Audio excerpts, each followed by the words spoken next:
छत्रपती संभाजीनगर जिल्हा मध्यवर्ती सहकारी बँकेच्या संचालकपदी नगराध्यक्ष अब्दुल समीर अब्दुल सत्तार यांची बिनविरोध निवड। सहकार क्षेत्रात अब्दुल समीर यांची दमदार एंट्री, समर्थकांमध्ये उत्साह। छत्रपती संभाजीनगर जिल्हा मध्यवर्ती सहकारी बँकेच्या संचालकपदी सिल्लोडचे नगराध्यक्ष अब्दुल समीर अब्दुल सत्तार यांची बिनविरोध निवड झाली आहे। या निवडीमुळे सहकार क्षेत्रात त्यांची नवी जबाबदारी सुरू झाली असून राजकीय वर्तुळात या घडामोडीची चर्चा रंगली आहे।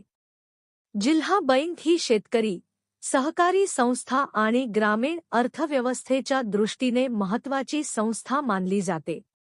संचालक म्हणून अब्दुल समीर अब्दुल सत्तार यांच्याकडून बँकेच्या विकासासाठी आणि सहकार क्षेत्राच्या बळकटीसाठी महत्त्वाची भूमिका बजावली जाईल अशी अपेक्षा व्यक्त केली जात आहे।